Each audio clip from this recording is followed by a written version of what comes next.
হাসপাতাল কোয়ার্টারে মারপিটের ঘটনায় অভিযুক্তরা শাসক দলের ঘনিষ্ঠ, আর সেই কারণে ব্যবস্থা নিচ্ছে না পুলিশ। দাবি বিরোধীদের। হাসপাতালে চলছে দালাল রাজ। বুলবুলচন্ডী আর.এন. রায় হাসপাতালের দালাল চক্র সক্রিয় হয়ে উঠেছে। বিশেষ করে এই হাসপাতাল চত্বরে বহিরাগতদের জমায়েত হচ্ছে, চলছে দালাল রাজ।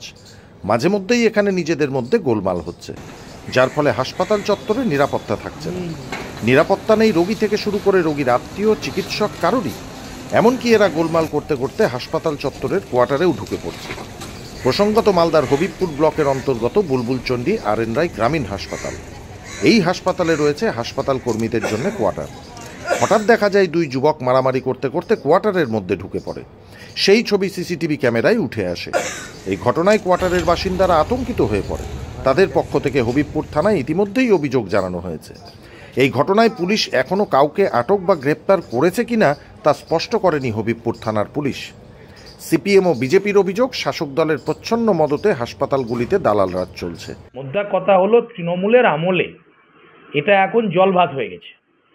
কারণ এই ধরনের আইন শৃঙ্খলার অবনতি, এই ধরনের যে লুম্পেন রাজ, এই ধরনের অপরাধীদের হাতে সমস্ত ব্যবস্থা আস্তে আস্তে চলে যাওয়া, আর পুলিশ প্রশাসনের হাত পা বাঁধা।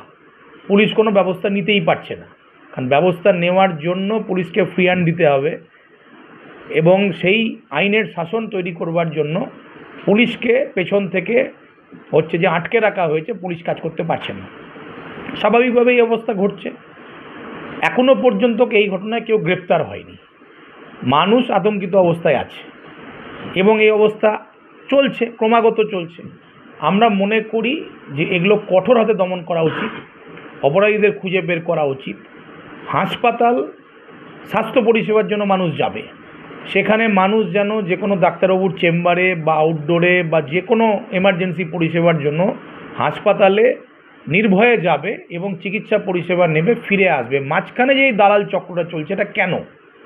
এর অবসান ঘটানো দরকার, এবং এই ব্যাপারে রাজ্য প্রশাসন, পুলিশ প্রশাসন তাদের যৌথভাবে কাজ করা উচিত। আমরা পরিস্থিতির উপরে নজর রাখছি। যদি বাড়াবাড়ি হয় বা যদি দেখি যে না, কোনো সমস্যা সমাধান হচ্ছে না, তাহলে প্রয়োজনে আমাদেরকে লড়াই আন্দোলনের পথে যেতে হবে। তাদের দ্বারা সাধারণ মানুষ থেকে শুরু করে রোগী ও রোগীর পরিবারের লোক, এমনকি চিকিৎসকরাও আক্রান্ত হচ্ছেন। এই দালালরা শাসক দলের অনুগত, আর সেই কারণেই পুলিশ ব্যবস্থা নিচ্ছে না। গোটা মালদা জেলাতে হসপিটালে একটা দালালদের রাজ চলছে। এই দালালরা যখন কাটমানি নিয়ে কম বেশি হচ্ছে তখন গন্ডগোল করছে। আগে গন্ডগোল করতো রাস্তাতে, এখন প্রশাসনের এত সহযোগিতা পাচ্ছে, সেই জন্য হসপিটালের মধ্যেই গন্ডগোল করতে করতে তারা কোথায় চলে যাচ্ছে এটা তাদের হুঁশ থাকছে না। কারণ তারা বেহুশ অবস্থাতেই তো গন্ডগোল শুরু করে দিচ্ছে। সেই জন্য কোয়ার্টার হোক, কোয়ার্টারের ভেতরে হোক, কোয়ার্টারের ছাদে হোক, এটা গোটাটাতেই তারা করছে। এবং এটা কমপ্লেন পাওয়ার পরেও প্রশাসন কিছু করছে না, তার কারণ শাসক দলের মাথার উপর হাত আছে যে। এবং এই সমস্ত যারা দালাল, তারা শাসক দলের মিছিলে সবসময় যাতায়াত করে, আর সেই যাতায়াত করার সময় পুলিশ প্রশাসন শাসক দলের মিছিলে তাদেরকে দেখতে পায়। দেখতে পাওয়ার জন্য পুলিশ প্রশাসন সবগুলোকে ওভারকাম করছে।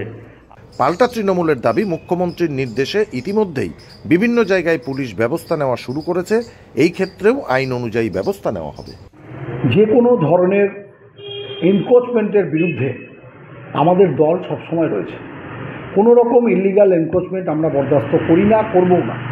আমাদের জননেত্রী মমতা বন্দ্যোপাধ্যায় মুখ্যমন্ত্রী হিসাবে অলরেডি সমস্ত সরকারি সম্পত্তি থেকে এনক্রোচমেন্ট ফ্রি করার স্ট্রিক্ট অর্ডার অলরেডি ইস্যু করে দিয়েছেন, এবং গতকাল আপনারা যে অভিযোগটা করেছিলেন তার রেসপেক্টে অলরেডি কনসার্ন থানার অফিসার্সরা ইনভেস্টিগেশন স্টার্ট করে দিয়েছে।